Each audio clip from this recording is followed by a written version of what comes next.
Ciao ragazzi. So we're gonna talk about this NIU MQi GT electric moped or scooter, if you like, or two-seat scooter, whatever you want to call it these days. Write in the comments what's the applicable nomenclature for a two-seater electric vehicle with two wheels. I don't know anymore. That I acquired 3 years ago. This one is has been with me for almost 13,000 kilometers. Uh, and yeah, and I'm gonna be reviewing it and telling you a bit more about it. And after watching this clip, you should be able to decide whether this is something that you should own or not. So, starting with the usual, which is we just take a look at it and talk about the most subjective aspect, which is the design of that machine. So we have a fairly sporty looking scooter here in front of us, and you can maybe walk from that side so you can capture a little bit of that front of it. Obviously, I picked the color black to buy it. I bought this scooter new in 2022. So that's what the name suggests. New. I bought it new. Yeah. New meaning new from the factory. Haha. Funny.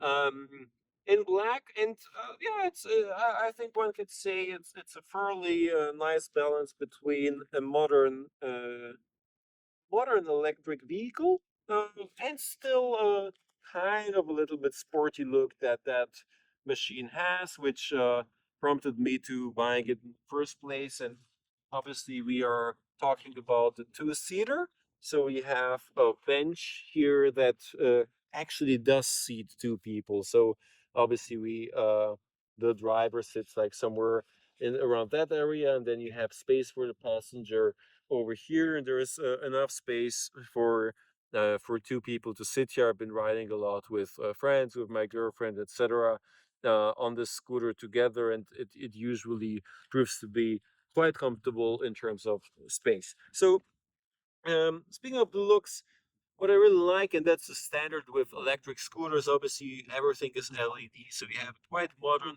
LED light in the back, and you have a quite advanced LED light in the front that gives you both the daylight or daytime running light, gives you a normal daytime light, and gives you the so-called long lights, which is light that you want to be using if driving at night. If you come a bit closer here to the functions of that scooter, so you have, as it is with scooters, a super easy to use vehicle. So I mean, obviously there is a gas throttle here, which doesn't have any additional options except for choosing the power mode, which you have here. So you have mode sport, you can choose the mode dynamic, and you can choose the mode e-safe. All of these modes serve a different or give you a different type of performance. E-safe is the performance where you save the most of the battery, but you are limited to 25 kilometers per hour, super slow. Then the mode dynamic is you have the maximum power of that scooter, which is 45 kilometers per hour, but the mode doesn't give you the full power of the batteries that they can generate. And then the mode sport, which is the maximum that the scooter can put out at any given time, both in terms of acceleration but also in terms of maximum speed. This model is limited to 45 kilometers per hour, which is due to the legal requirement in Germany for someone like me that has a B driver's license for a car, that enables me to drive this legally. However, and that's important, this particular model, MQi GT, is actually the 75 kilometers per hour model, which is just locked in terms of the maximum speed because of my driver's license. So in other words, it's exactly the same thing that you buy if you have a motorcycle license that you want to be driving a faster scooter. This one here is the equivalent of the scooter, the 50 size of a traditional scooter, non electric. So looking at the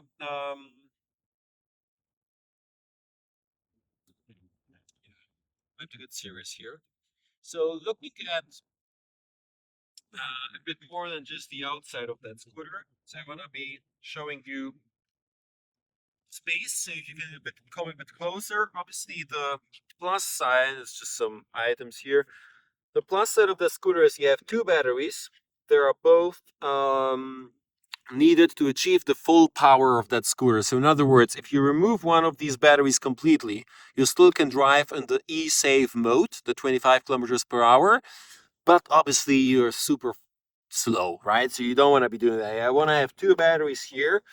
The positives that they're under the seats is that obviously they're not in the way. The negative is you don't have much space here. So space you have here is for, your sunglasses or whatever. You cannot fit a helmet here. If you want to fit a helmet, you want to have a separate box here to put the helmet in order to drive. Both these batteries charge relatively fast. You're talking about 3 4 hours for an 80% charge to go to up to 100, maybe 6 hours. Relatively smooth charging, and obviously super easy. You arrive with the scooter at your parking lot, whatever, and then you just remove the batteries, take them home. They're not too heavy.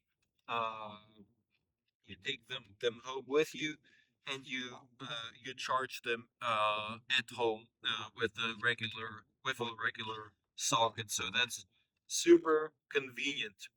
Um, in terms of the quality of the scooter, there are several issues that I really dislike, especially after that low mileage, which I consider 12,751 to be. That might be that's low. So, number one issue is this screen here is new.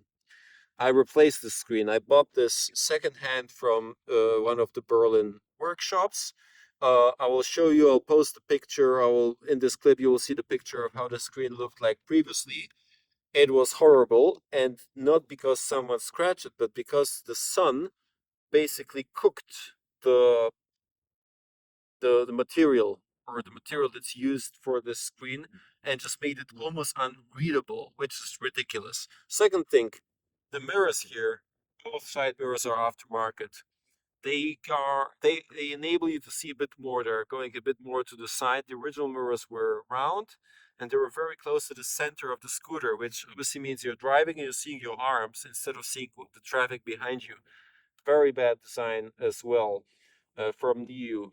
Another thing I do not like is I've been driving around with the scooter in the mountains here in Italy, and as you see with the terrain, obviously it's a very good stage to test that. And in these mountains, I've realized that the scooter has troubles when you're driving up steep inclines. And obviously, most of the stuff it handles well, but if you have two people sitting on it and you have a longer incline, let's say maybe 20 kilometers, you're gonna be facing issues where you literally just cannot drive up the hill.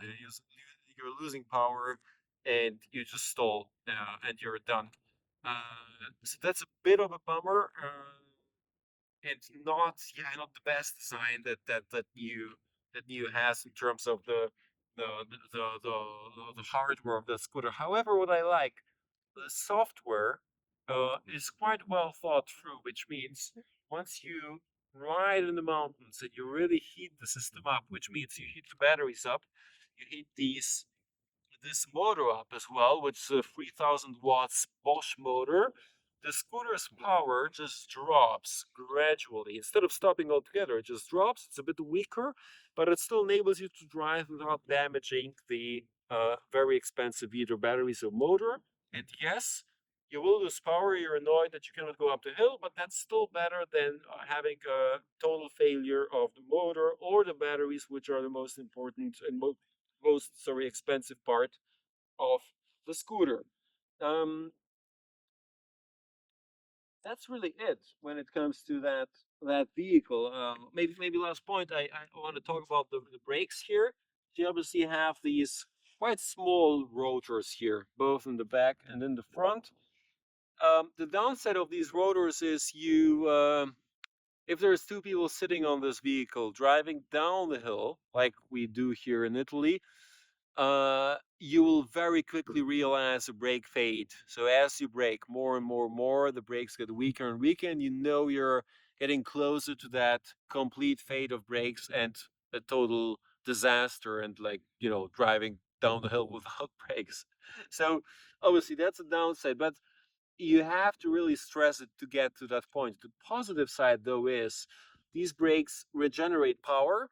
So as they heat up, you have a system that charges the batteries to a degree. So in other words, when I'm at, let's say, 80% and I'm here 380 meters above sea level, and I drive down to the sea, which is not far from here, I might get to 81 or 82% of battery level just by the virtue of reusing the brakes and regenerating some of that heat and the power that is used or that is generated by hitting the brakes in the first place. So that's obviously something quite positive. The negative, as I mentioned, the fade of the brakes is happening quite soon because of the size of these rotors, which are relatively small. So important to know in terms of the issues after 12,753 kilometers. That's what will interest people. So the issues are the following. Number one, this year. This is the original screen that came with the scooter. This is the replacement that I got for 50 euros at a dealership because the guy was nice enough to give it to me from some old model. Two things. One is, what the hell? Why? Why did that happen? There is nothing here that caused this. No one was scratching it. This is just the sun and a deterioration of material. I messaged NIU and they said, "Oh, contact your dealer." Very, very poor management. This is a new scooter. I bought this. After 1 year, it looked like this, and it was more and more damaged over time because of the sun. Classic problem of the material used by the producer. Should not be related to warranty, should just be replaced anytime that this occurs. It's just a problem of the material used, their mistake. Very poor, very unhappy with that. That's number one. Number two, when it comes to issues after 12,753, as I mentioned, there is a code that this is throwing every once in a while, some sort of an electric code, 67.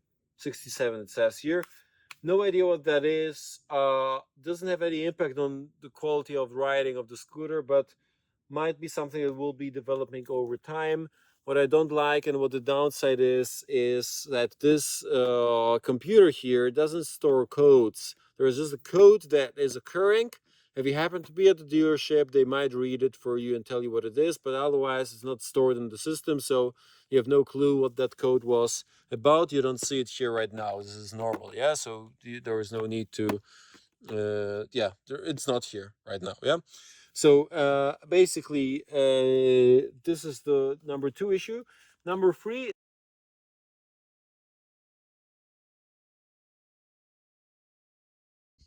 yeah, very difficult not to be racist because of where it's produced. So basically, if you want to replace the brake pads on a scooter, whatever, motorbike, what happens usually, if you come closer, very often what happens, if you have the brake piston, even if you clean it, right? You want to press it in like this, and you come close, please. It's pressed in, right? Very nice. The brake pad fits in, the other as well. Put it all back together on the rotor, it's working. The thing is, if you let it loose, it goes slowly, creeps back up, right? So in order to do it properly, what you want to do is you press it in as the reservoir is a little bit open, because they filled this reservoir to the maximum, so much that there is no place for the pressure to disappear. So you want to open the reservoir a tiny bit as you depress the piston.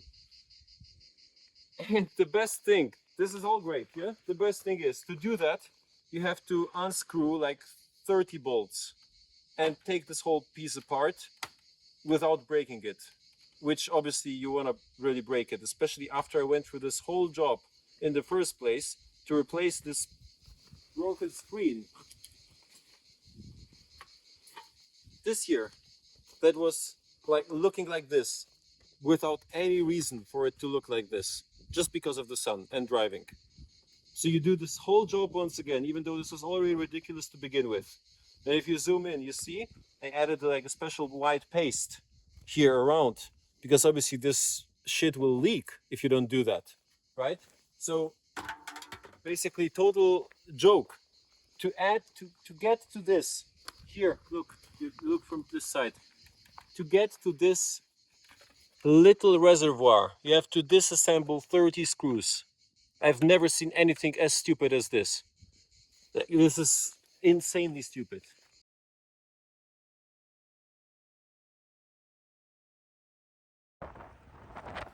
So, after this section of rage, time for something more, slightly more positive.